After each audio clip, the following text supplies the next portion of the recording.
Hi, I'm Mr. Santamont, and I have a very special video for you today. I will be interviewing Mike Lowery.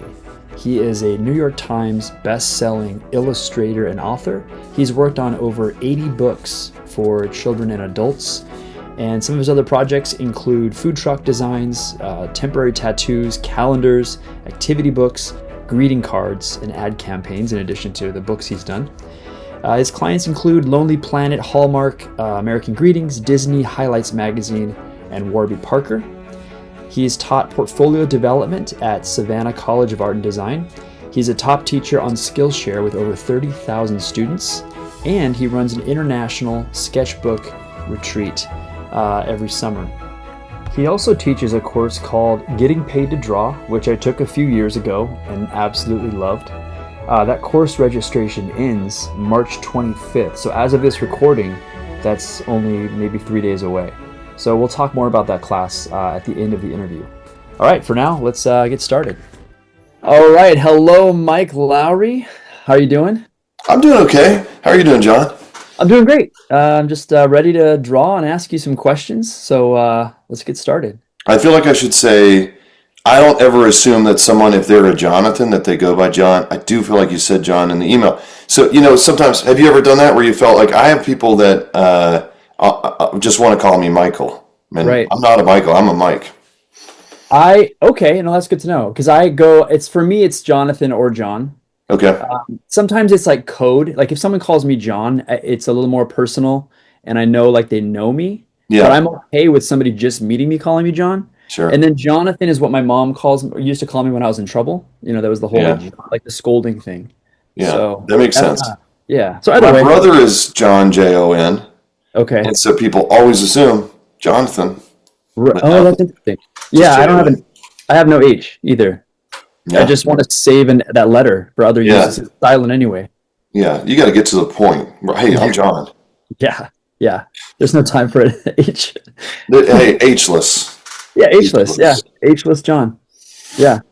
So my first question for you, as I just I'm going to just doodle some stuff, and I'll explain this. This is significant to your class that I took, and we'll talk about the class later. Should I show what I'm drawing while we talk, you think? Yes, please. Yeah. Okay, let me switch over. You ask the question while I figure out how to change it over here. Yeah. So my first question is, who or what inspired you to become an illustrator?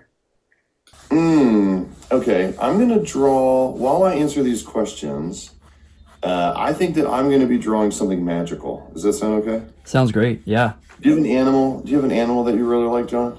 Ooh. It's like a small animal. A small animal that I like. I was thinking immediately capybara, but I like chickens. I have 4 chickens right now that are outside. Oh, perfect. So okay, I'm going to try and draw some magical chicken-related stuff. That'd be awesome. So you asked me, and then I seemed like I was sort of trying to change the topic here.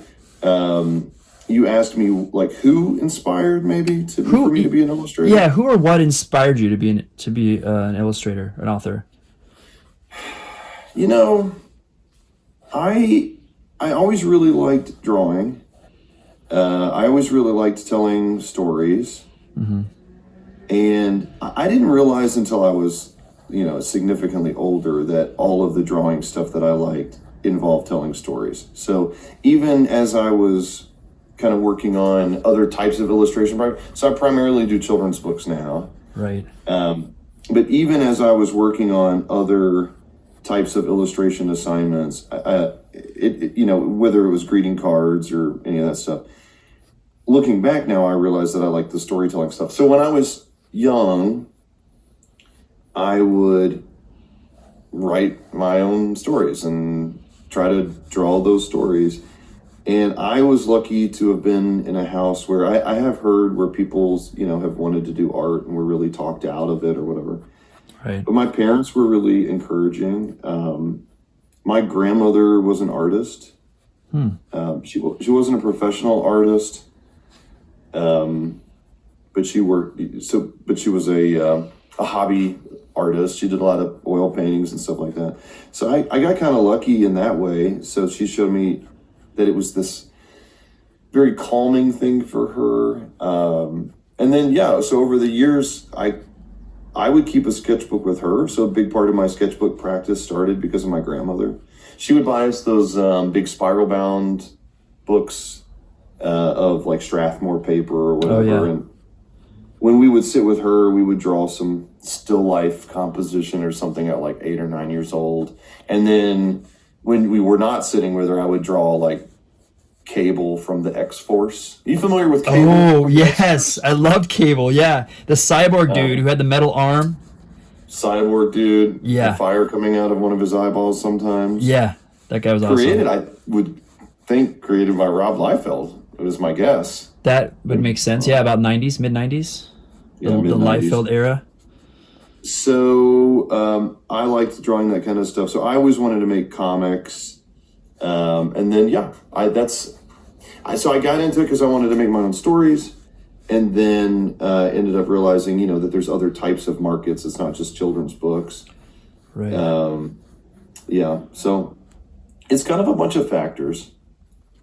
Nice. Yeah, no, that's a good answer. I like it. That's kind of reminds me. My dad was artistic, but never really got into it. Yeah, nice. So another question I have for you is, what's the best advice, like regarding illustration, that you've ever heard or received?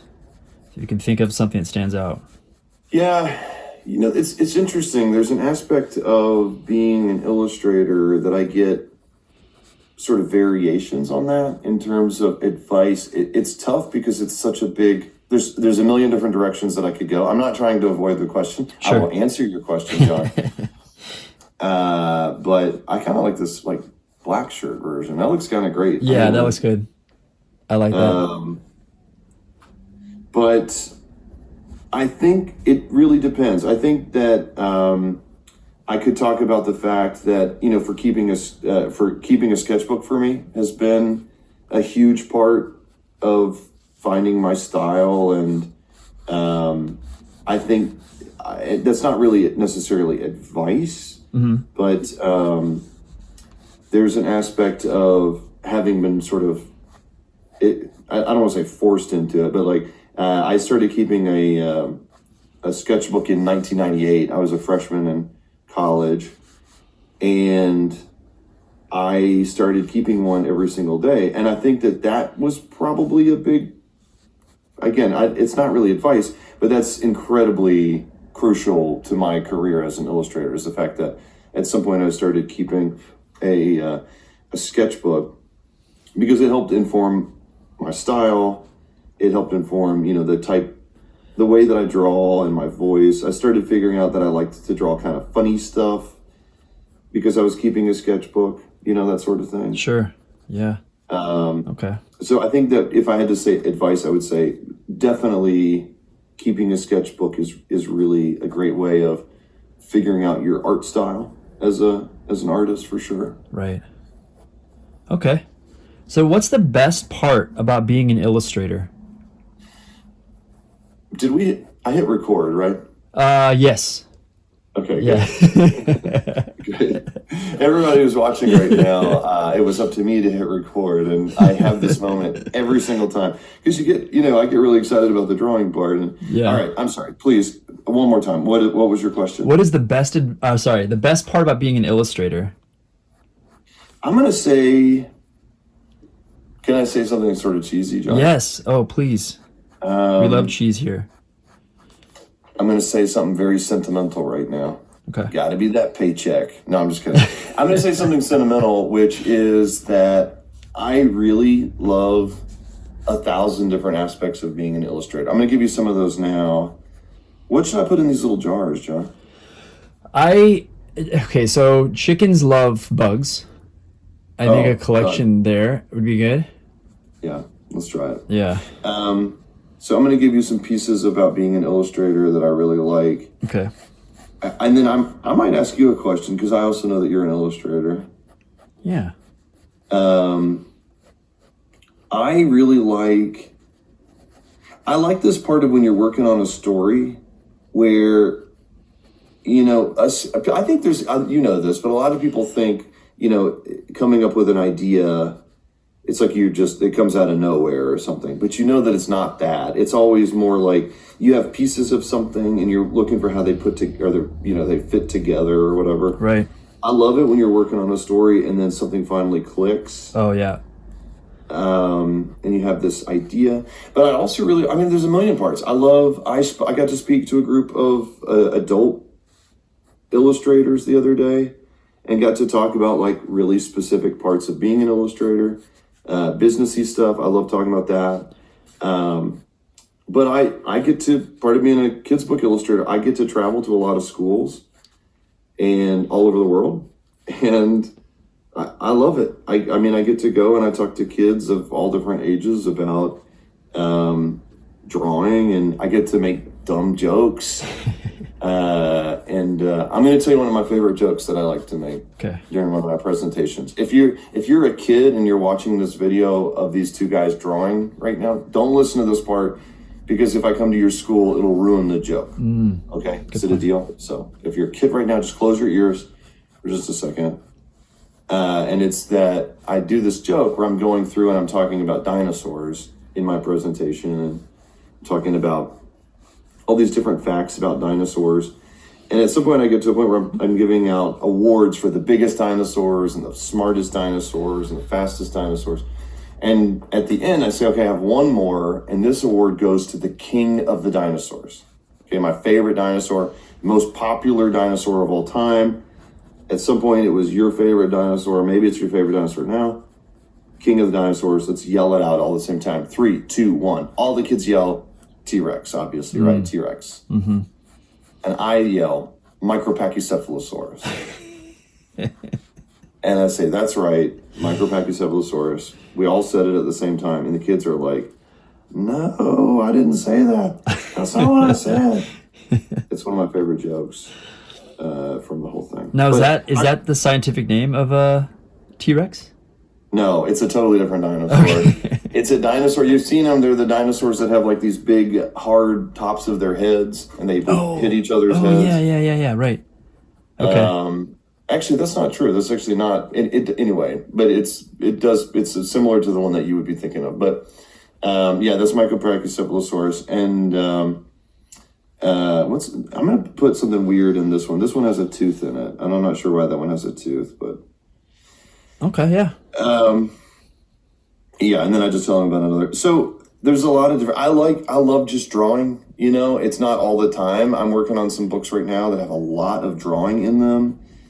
And at points it can get really tiring. And I draw a lot now digitally because I have a lot of drawing to do and have to move kind of quickly. So a lot of my final art is drawn in Procreate. Okay. Actually, all of my final art right now is drawn in Procreate. And so I'm going to draw some other stuff here. And so because that, like, obviously you can imagine I'm looking at a screen a lot. But there's parts of drawing where it's just, I like drawing right now. But then also there's this part of drawing. I love it when you get to do that ink wash at the end of your drawing. Like for me, or like shading or whatever the final step is. And you're almost at the end, and I really like the process of making something come to life. I like a story that didn't exist, and then here it is. Yeah, good answer. So my next question is the opposite, the inverse of that. So what's the worst part about being an illustrator? So that, to me, I think that I've thought about this a lot recently, and I think for me the part that's probably the least, I wouldn't even say the part that I hate. I think I work in stages on everything. So, I'll submit a book and then I have to wait for feedback or something like that.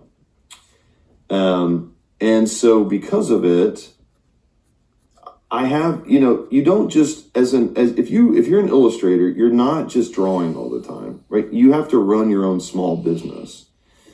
And so there's this aspect where you're responding to emails. I spoke at a school 2 weeks ago now. And it was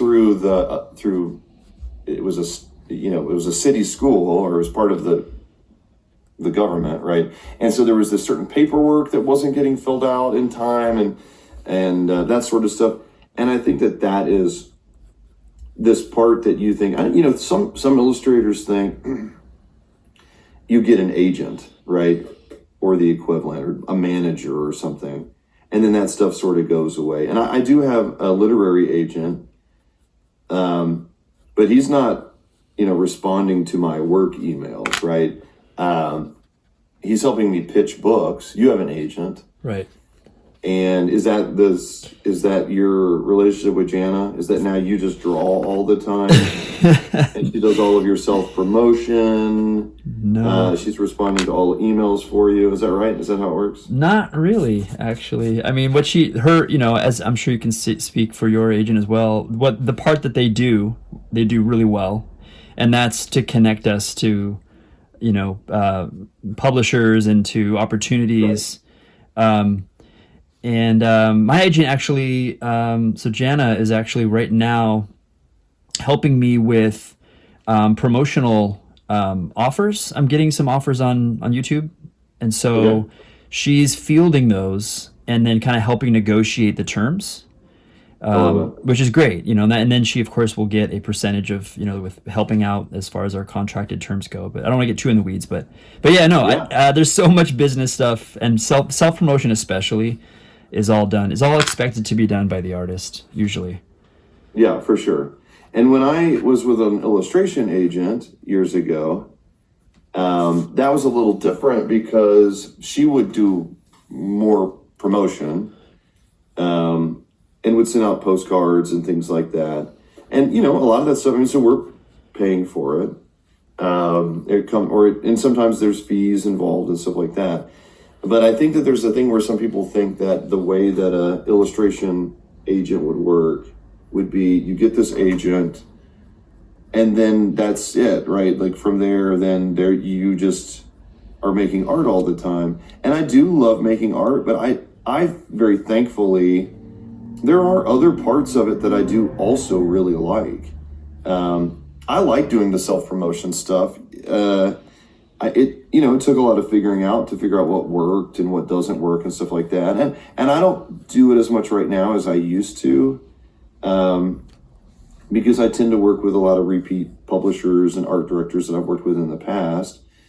But I do really like, I like putting together book pitches and these other parts of this job that we do, that I think that sometimes people don't think about. So all that to say, I'd say my least favorite part is probably when there's a lot of what would you call that? Not clerical tasks, but that kind of thing that there might be a day with a few hours where if I could spend those few hours just working on a manuscript, I would be in just the happiest possible place to just sit and write. Right. Which right now is a good example where once a year, as you know, because you've taken the class, I teach a class online once a year. I only do it once a year. And for around 2 weeks, I just talk about that class every day. We meet up, I do stuff like this.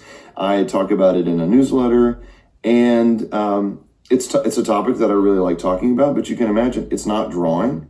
Right. And so it's just one of those seasons, right? Where right now I am actually drawing a lot because this weird thing happened where the timing was a little nuts to where two books that I'm working on are overlapping. Their deadline is right now. Oh man. Okay. And so I'm also drawing a lot. And one of the books in particular has a lot of very busy drawing. And so that's kind of nice because then I'm not just talking about making art for a few weeks. I'm also making art.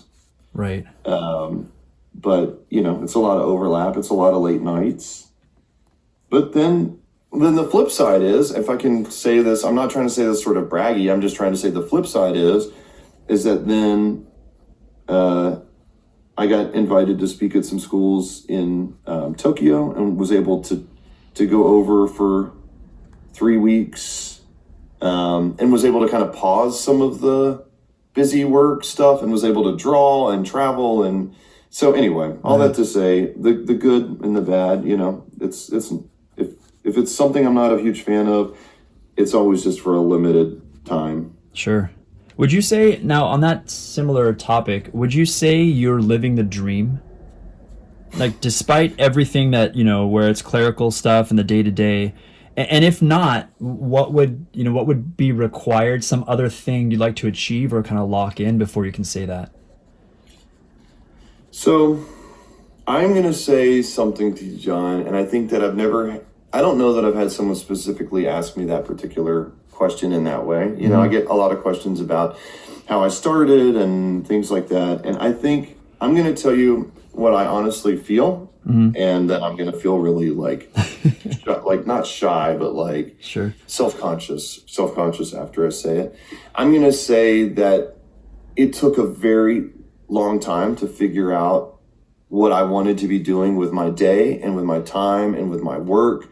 And I started, and I had to figure out what was the most important part. And, the funny thing is, I'm going to say, again, I said, can I say something cheesy? And this time I'm not going to ask for permission. I'm just going to say it. I did learn at some point how important having for me, my family, to do family time stuff and to be incredibly involved. Like I pick up my son from school, right? My wife comes with me. I'm not trying to say it's just me and then later, someone watches it and I'm acting like, she doesn't do anything. But we're around each other a lot. And I really have made an effort to where, I know that you're talking about illustration, but like a big part of the illustration for me became figuring out, I'm going to give you two options on lighting here for this chicken. This is the first one. But a big part of me, when you think of the dream, there's no exact perfect version of something. And I think there's this thing that happens where it doesn't matter. I have had this situation before where I've had a book deal and it was my dream book deal. And then 2 days later, I'm looking on Instagram and I see somebody else gets a different book deal. And I go, how come nothing good ever happens to me, right? It's insane. We're just like constantly, it's always, the grass is always greener and that sort of stuff. So Sure. I want to say for me personally, I am where I would want to be in my career. And the reason is I get to work on the kinds of projects that I want to work on. I get to pitch books that I want to pitch. And on top of all of that stuff, and I stay very, very busy, on top of all of that stuff, I am incredibly close with my wife and my kids. And I feel like, you see what I'm saying? So there's a million different, are there other types of projects that I would love to work on eventually? Yeah, maybe eventually. I had someone recently at a meeting say, bring up a type of class and say, oh, you should do something like this. And I'm thinking, yeah, sure, eventually. But right now, I'm really happy with the stuff that I'm working on. Yeah. And I only have so much capacity. Okay, you get two lighting options here. Okay. Do you like this sort of a hanging pendant? Okay.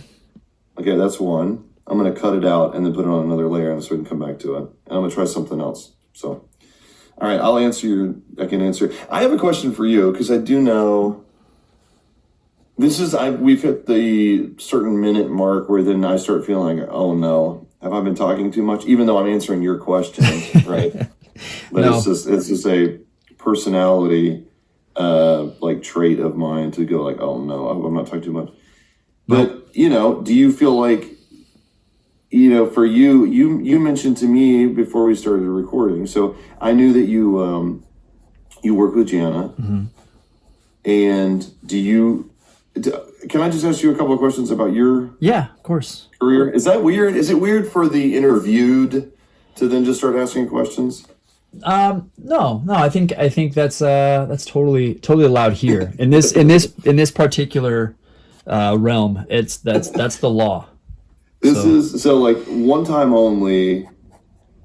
I want to say something about, at some point, I'm just going to say this. At some point, can we just meet up and draw together in person? Doesn't it seem like it'd be great if we were like across the table? Yes, I think that'd be awesome.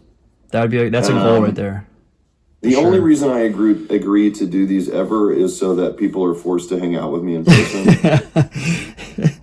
No, there are not enough artists in my particular area that I see on a regular enough basis. So I'm always in search of really cool people to hang out and talk with. I love it. Yeah. Yeah. Well, tell me. So I know you have an illustration agent.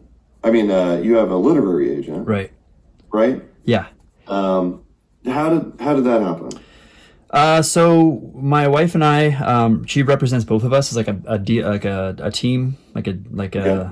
a duo, and so we joined KCU, and which is stands for Kids Comics Unite, which is a free social media for artists and creatives. Yeah. So those of you listening, it's open for people who are interested in making comics for kids. And there's a particular thing that she used to do called the hot seat. And oh, did I decide on the light source? You know what? I like the candle, by the way. Oh, Yeah, no, I yeah, like a that. candle or a pendant. And I like the bolted little hook you've got because it adds to the decor of the kind of medieval shelving system you've got. I Yeah. think that's more consistent. This is where I'm going to add like one thing where then we realize it's not some old timey chicken thing. Like he'll be wearing like an Apple Watch or something. Yeah, yeah, no, that's good.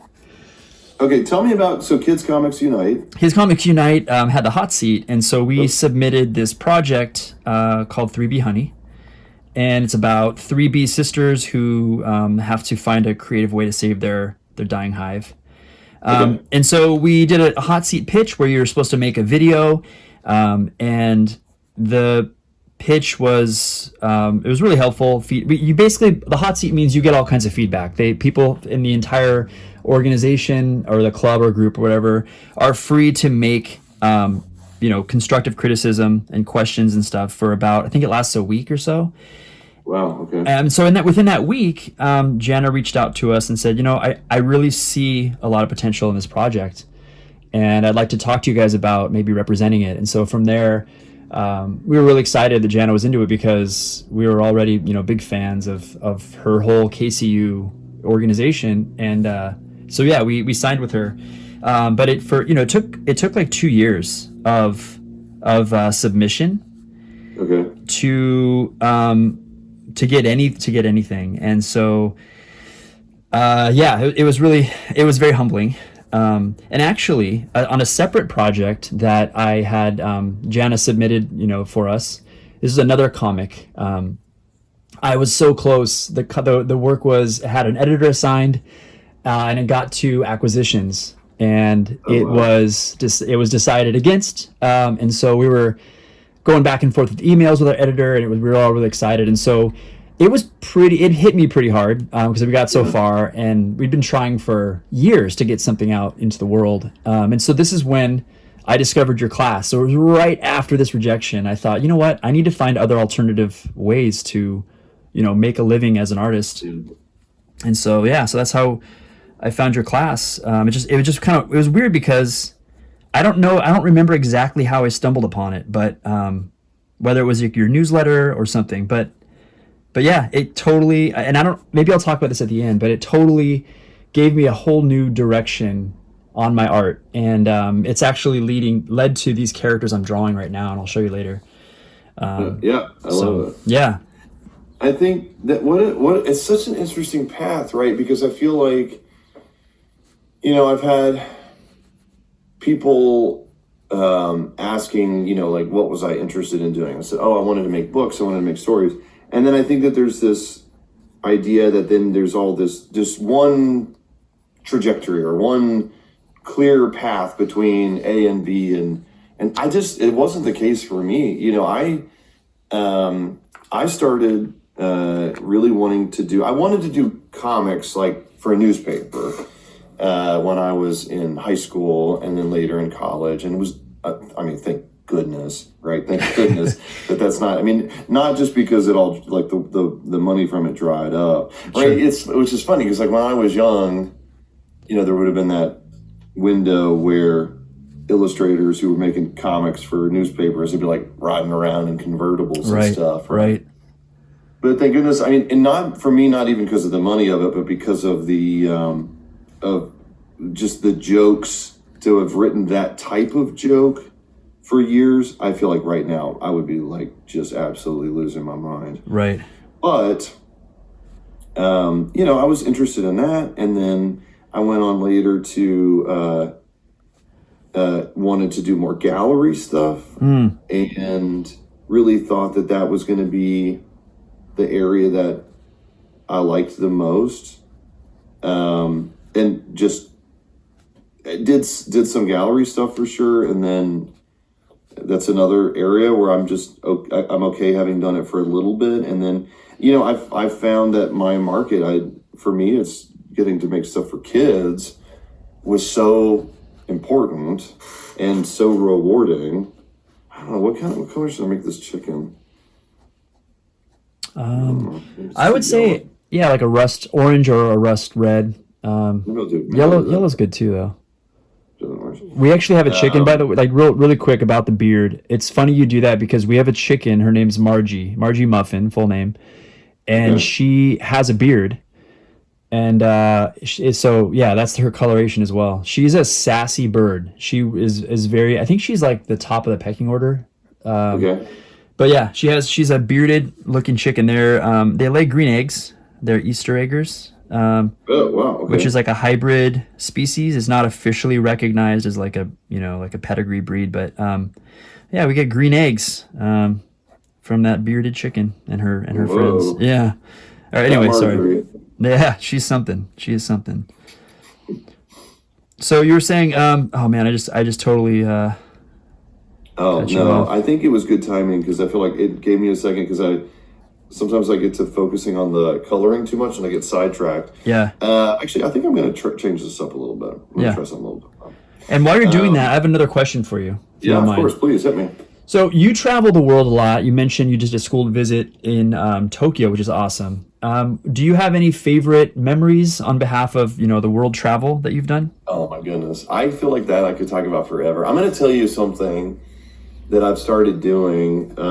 I do have a lot of favorite moments, but I'm going to tell you in general, my memory is, it's fine. I don't have like a terrible memory, but I realized a few years ago, or like years and years ago, so I keep a sketchbook. I've talked about that often. But for me, there's so many little moments that happen on trips, right? So I don't have, if I said, I turned the corner and there was the Eiffel Tower. Upon my eyes, I did see it, right? It's like, it's not really that, it's not that it's not interesting. It is a nice part of the trip. But I always really like the kind of weird, funny stuff that happens in between. Do you know what I mean? Yes. Like the serendipitous stuff. Little funny moments happening. And so I started a long time ago realizing that when I looked back at my sketchbooks, I liked that stuff the most. And so I like to make jokes in my sketchbooks or little comics where I kind of am messing stuff up often. You know what? I'm not getting it quite right. Sure. Or I look sort of foolish. And so, yeah, I make notes of that stuff in my sketchbook all the time. Yeah. And of course I have favorite moments that are more significantly more sincere. There's an aspect of, so my wife is from Germany, and I have a whole comic that I made about the first time that I went over to Germany and was meeting her family and a bunch of her friends and things like that. And there was a moment of walking through a little village and it started snowing. And it was around Christmas time, so some kids were singing Christmas songs, and that stuff's magical, right? Yeah. But I also really like this is a thing. Let me see if I can tell you this moment, but in a very quick way. So there's a tradition in the area where my wife is from, and I don't even know if this is all over Germany because I brought it up at some point with someone else from Germany, and they weren't familiar with this tradition. But there's this tradition where you can buy these Berliner donuts, which are just like a cream-filled donut. Okay. And they'll give you, like, if you have a party of 10 people, you buy 9 with custard in them, and then you buy 1 that has mustard in it. Oh, man. And so the tradition is that then everyone selects one. You don't know who's going to get the mustard. And then everybody bites into it. Well, I was there. I didn't know that one of them I hadn't been told about the tradition. And it was we were all standing there it was around New Year's. We're standing around. And at some point somebody goes, okay, this is all in German, right? Okay, who has the mustard? Senf is mustard. Who has the Senf Berliner donut? And I didn't know what they were talking about. And I was like halfway through eating it because I thought we were all just eating mustard donuts together. Right. You didn't want to put them down for their cuisine. I'm going to tell you, John, maybe, but honestly, I think I kind of liked it, which that's the weirdest part of the whole story. I've thought of this often, is that I think I kind of liked this mustard donut. So anyway, yeah, I think I like those kinds of like collecting me not looking the smartest, because I get to travel often. But if I ever tell a story to you, especially like in a personal setting or whatever, right? Mm-hmm. If we were hanging out, if we're somewhere in a converted shed drawing together, and you say something, if I ever tell a story to you and it starts with like some accomplishment sounding thing at the beginning, it ends with me looking foolish. Does that make sense? Right. So that's the theme. I think that sort of story to me tends to be funnier. I'm gonna give you another example. Can I give you another example? Yeah, of course. Yeah, go for it. A few years ago, I had been working on a concept for a new book for a very long time. I came up with the concept, and then I worked on a pitch for it. And I was working with a new agent who is now, I've been working with this agent now for a long time, but at the time he was new. And I pitched this book, and we set up a series of a bunch of meetings back to back in New York. And it was completely different from my experiences with pitching books before that. And there were a bunch of publishers that were very interested in it. Okay. So again, I'm starting with what sounds like an accomplishment because I want to get to the funny part. Right. So I went up to New York. I had a bunch of meetings back to back, and I'm going to tell you something, John. Like, I know you took the class. I think you have a pretty general idea of my personality. Yeah. Is that I do tend to find a lot of humor in a lot of everyday stuff, but also I find myself to be incredibly lucky. If I talk about my work, I talk fairly self-deprecating, not to where like, I don't like the art that I make. That's not what I'm saying. But I tend to talk I feel lucky to get to do this thing that I get to do. And I work very, very hard, but I don't feel like any of it's owed to me. And so anyway, all that to say, I go up to New York. I had all of these meetings back to back. And at the end of the second day, I'm exhausted and it feels great. Like I've had all of this great feedback from these publishers, and I've gotten to talk about my book all day, and people were very complimentary.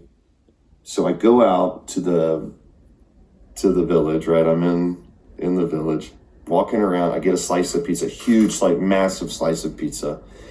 And I'm walking around eating this piece of pizza, and I cannot believe my luck to get to be in this vibrant city. And it's at night. I'm in New York, right? Walking around. I just had the meetings. I pass on the street, and I cannot think of his name right now. I passed, there's a comedian, and I had just seen his Netflix special, and he's like kind of a quieter seeming guy. What's his name? Anyway, he walked past me, and I said, saw your special last night. I loved it. And he goes, thank you, man. Thank you so much. He walks past. I'm like, look at me, right? I'm feeling great. But not like, oh, Mike, you're a star, but just like, I'm so lucky. Yeah. Feeling very thankful. Everything riding high, so to speak. Right. I look down and I realize that while I have been walking, my plate has bent. Oh. And I have been this entire walk dripping pizza grease from belt to ankles. Oh man. Right? Just, I am covered. And I totally ruined my clothes. And I'm walking around like head high. Yeah. Not realizing, John, that I'm just absolutely covered in pizza grease. Oh man. That's good. I'm just going to, I want to let you know, I do not remember what the initial question was, but that is my answer to whatever the question was. Yeah, that's a good answer. It lined up perfectly. It was about your memorable travel stories. Mm-hmm. All right, so this is a really specific question, and I'm not going to say this is about me, although it could be. It does kind of, there's some relation. I'll just say asking for a friend. How about that? Okay, that way it Sure. really doesn't look suspicious.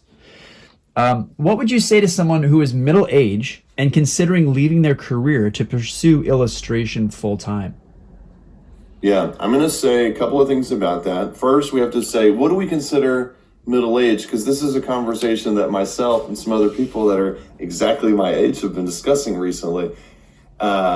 We don't have to answer that part. That's just something for us to mentally consider. Sure, sure. Okay, okay.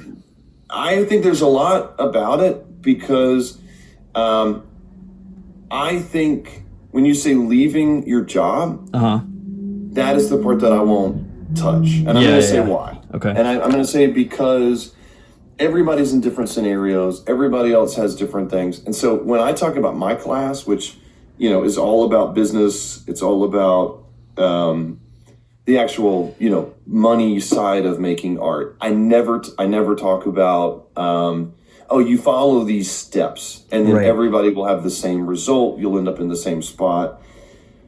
So here's what I will say instead. I'll say, I think that there's this interesting thing that I think some people think that being able to get paid to do drawing stuff is for someone else.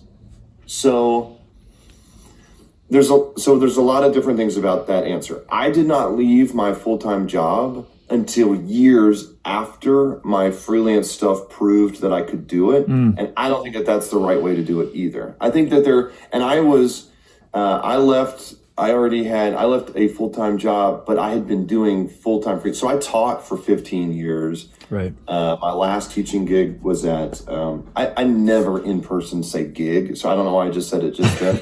But let's say my last teaching post. Sure. So that I sound not like, I don't know, whatever.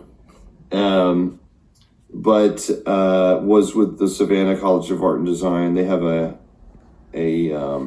Atlanta campus that I actually moved to Atlanta to teach specifically at that school, and I loved it.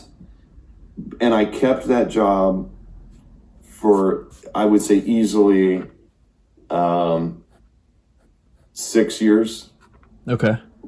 5 or 6 years longer than I think some other people would have kept it, because I really liked it and I liked the teaching part of it, and I knew that I would miss it, which is exactly what happened. But I don't miss all of it. I just miss pieces of it, which is why I then started teaching online, if that makes sense. Sure. That's teaching online is what teaching this getting paid to draw class is what helped me to get back into being able to talk about business stuff and illustration stuff. All that to say, there's not a blueprint for leaving your job. There's not, because everyone's situation is going to be different. I'm not going to say that to somebody who's, if you have a few pieces under your belt and you've been doing it for a while, and you came to me and you said, "Hey, I just got this book deal." And again, a book deal is not job quitting. That's not job quitting, and that's something that a lot of people should hear. It might be for somebody, if somebody's been working on this incredibly important work and they end up getting multiple deal, and each book is enough income for you to live on for a year. And so, yes, maybe. But for me, it took way longer before I felt comfortable to do that. And that was up to me, and it wasn't the wrong decision. I'm glad that I stayed teaching for a long time. I do think that the problem is that I think that there are people that if they're working, then if illustration is their part-time thing, then they're not taking the steps that they need to be doing. If you don't want to be doing this full-time, I spoke to some teachers recently who were doing illustration part-time, and across the board, they were saying that they don't want to only be doing illustration. They would be too stressed out constantly about it drying up and not being able to have enough pay for a million reasons, whether it's AI or whatever the thing is that's stressing us out at any given time. Yeah. And I think that that's really fair too. So again, I didn't really answer your question, but I think that I hopefully targeted some different types of concerns within the answer. Yeah. Because I think, we had somebody in class in Getting Paid to Draw who spoke not last year, but the year before. It's all recorded so people can watch it later if they take the class. But he just talked to us about how he decided to go full-time freelance and left a day job. And I think that I've talked to freelance people who go back to doing something. Maybe they go back, maybe they do. Teaching is always great because if it's something that you're good and comfortable at, it's great because it has all this built-in time off potentially. The school where I was teaching, slowly that was drying up and more things were being asked. Oh. And so that didn't work for me. Yeah. But I know that, some schools you might have a good full-time summer break. And I had that for a while. I had a summer break with SCAD, but they were, slowly starting to get weekends and things like that. And so that didn't work for me, but I think there are some places anyway, all that to say, I think that it's a personal decision. And I think it's in the same way that I don't give legal advice, right? I wouldn't give life advice in a broad way. For sure. But I don't know. I think that maybe that helps a little bit. No, I will say, here's what I will say. If it's something that you're interested in going full time, my big suggestion is to always overlap the things that you're submitting and sending out, especially if it's children's books. So if I make a pitch, when I'm done with that pitch, I'm sending out, when I send that to my agent, while I'm waiting for feedback, I don't just then go on vacation. Right. I'm then doing another aspect. I'm trying to think of what else to do to fill up. I feel like, what else would be? I like this. I love the crows. Those are. We actually had a raven this morning. I was feeding the birds this morning, and did you really? Yeah. So while I was feeding my chickens, letting them out every morning, I do this whole routine, and I was out here. I'm pointing outside my studio here, and right over my shoulder on a high power line was this big raven, and it started doing that like clicking sound, that low, deep clicking sound. It was so unnerving. It sounded like it was right over my shoulder, and as soon as I jumped, we made eye contact, and then the raven took off. But it's funny you drew ravens there. This is such a very specific. You don't even know that you're drawing that. We're like this is so serendipitous of like connecting to my daily life with chickens and that sort of thing. It's funny. Yeah, you guys don't know it, but John is not revealing that I interviewed him about all of his wildlife sightings before I started doing this drawing. I'm going to look at this. This is going to be so cool, and you guys will miss it if you don't. I'm going to zoom in here so you can see. I'm going to put one scar over this eye. Oh yeah, there you go. That makes sense. That's definitely something Margie would have from battle with other chickens. Yeah, for sure. So I feel like, I do think that I overlap stuff often, which is we talk about that in class a lot, which is this idea of having these different seasons. Also, because I get sort of bored. I mean, I love drawing, but I also like taking a break from drawing and then doing these other pieces. And so I will say, if you want to work toward this business of illustration, I try to find types of projects that maybe fill in the gaps while you're waiting on children's books, for example, or, editorial is such a great type of project to submit for, because you can do just a few portfolio pieces that are really specifically targeting a client. Okay. And then you could actually submit those out to different clients. I don't know. I don't want to overwork this one, so I might start something new. We don't have a ton of time. Yeah, no. The next question I have is actually about your class. I want you to kind of describe, like, what's it all about. Tell us about Getting Paid to Draw. So I'm gonna flip it. I'm gonna flip the script. Okay. I'm gonna flip the script. I'm going to say a few quick things, but then you're in this really unique situation where you've taken the class. Right. We're not just sort of randomly talking about this thing. We didn't meet today. You took the class. Well, we're talking, today, but but you took the class. And so I'm going to tell you what I set out to do with it. and why I made it, and then maybe you could kind of just tell me your experience with it. But I'm drawing a gnome now. Nice. Do you feel like someone's already made a movie about a gnome called Gnome Alone? Who's having to keep bad guys out? I don't think so. I don't think that. I think that should be your next thing. Yeah, I like to only make long-term projects that are based on other people's properties, like Home Alone, parodies. Yeah. Well, there was that Romeo and Juliet a few years ago. Yeah. That's probably based on something that's probably a little bit easier, that's not as copyright protected. Sure.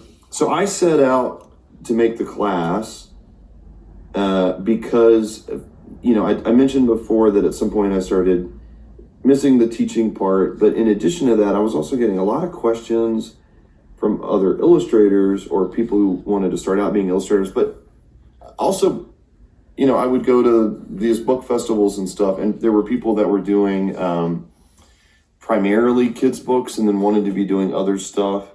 And I was getting these questions, and I started making a class that was really based on how to answer these questions. It's all about the business part of art, right?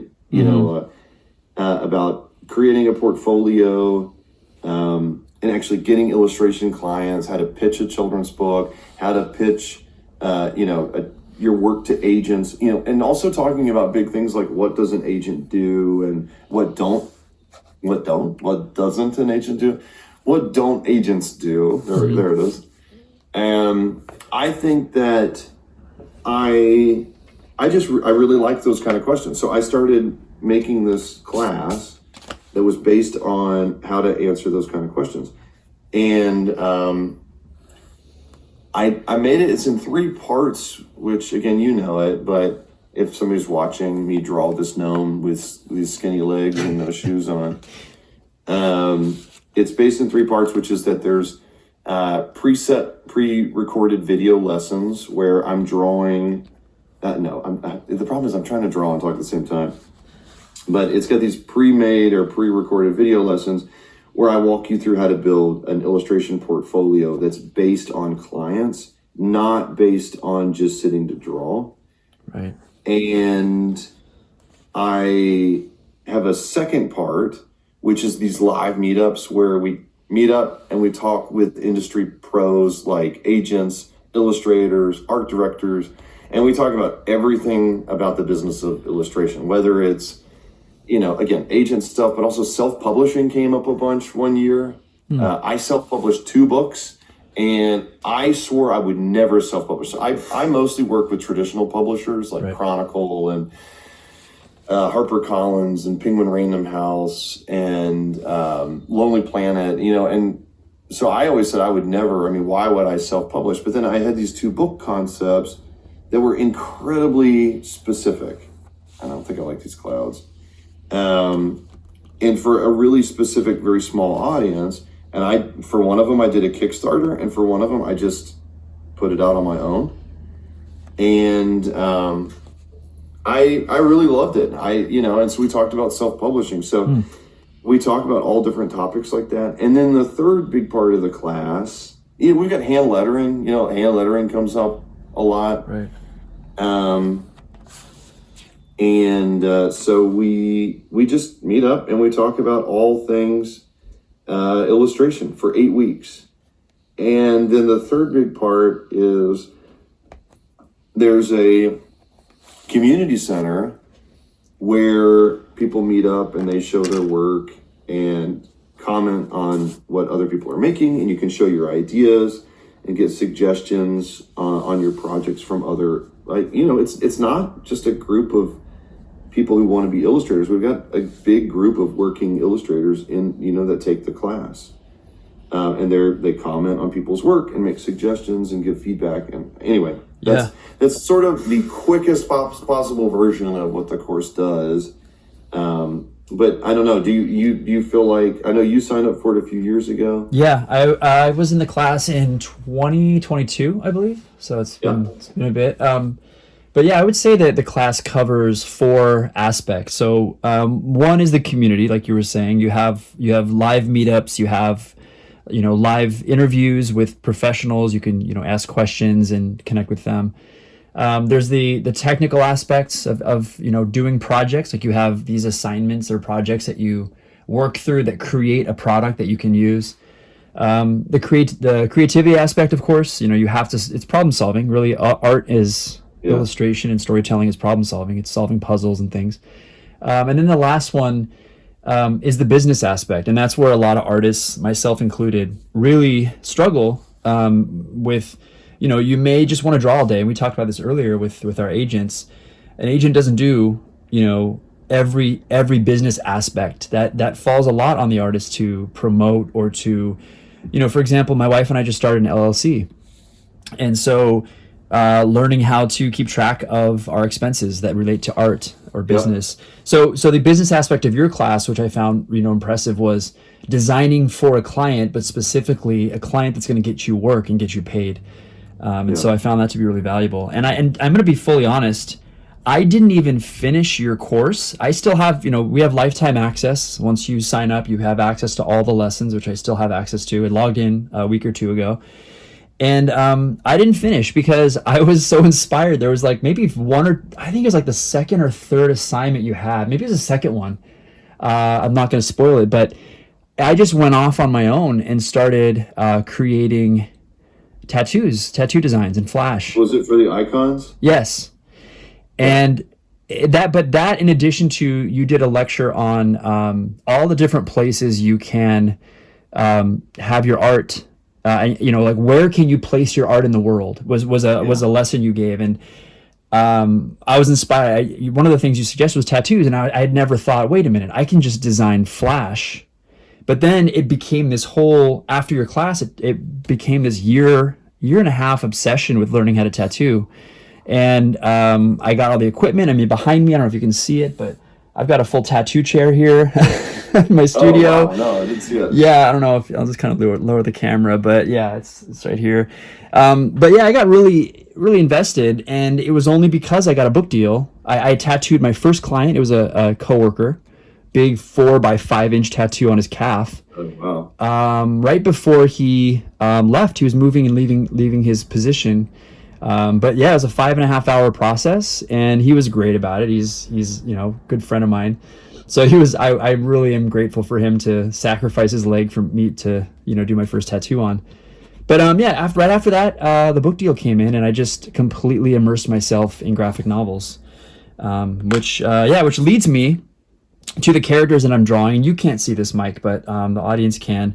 So these characters, and I'll show you after we tape, but it's Derp Lord, Lemmy, and I haven't come up with a name for this little fish character, but they were initially the mascots of what was to become, and may still possibly become, my tattoo company called Derp Lord Tattoos. And so I love the character so much that I now want to make an adventure story with these three. And so it came full circle. So it was like, graphic novel comic rejection to tattooing from your class to I would still love to try that and continue some part of that. And then now back to, narrative art and comics. Anyway, but yeah, I don't want to take up any more of your time. This is it's been a really, really great honor to hang out and talk with you.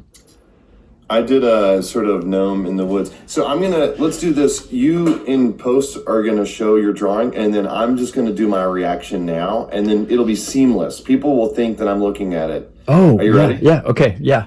Oh wait. So hold up the drawing, and oh, whoa.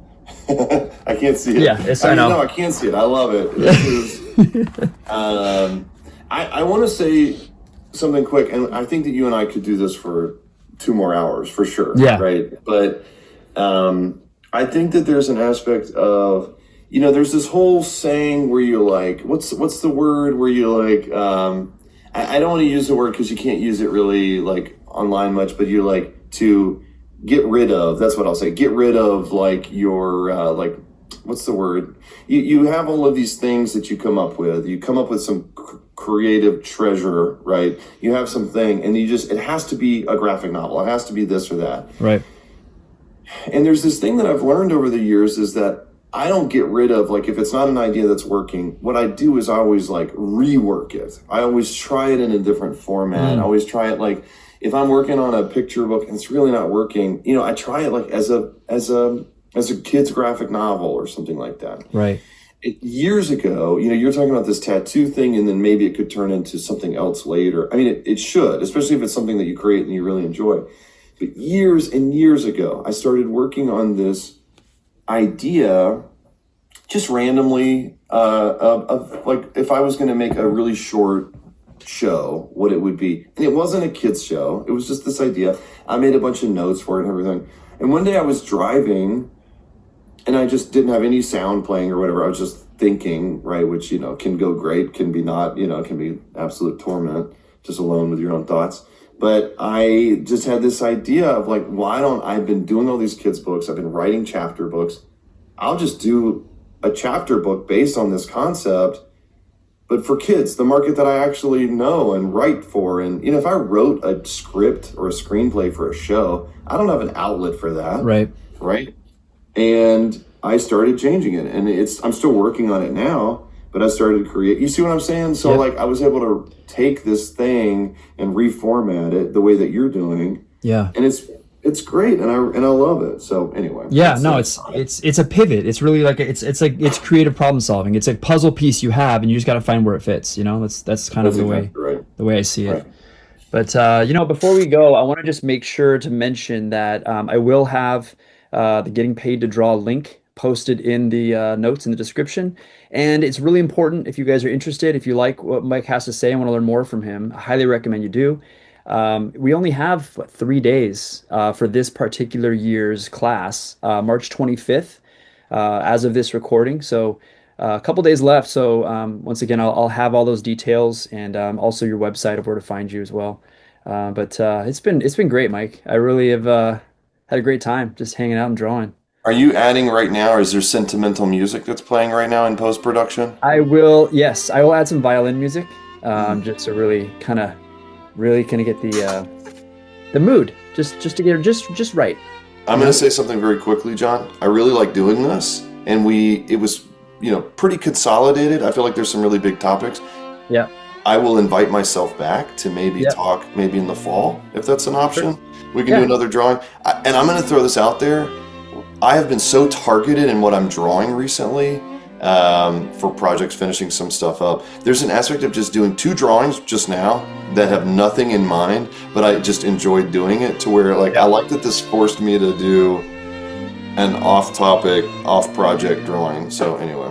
Yeah, no, that's great. It's good to create and not have a place for it, just to make something and not have a plan, I think not enough creatives do that. But yeah, thanks again, Mike. It was great talking to you, and yeah, we'll see you again soon. Excellent. Thanks, John. Thanks for hanging out. All right, see you later.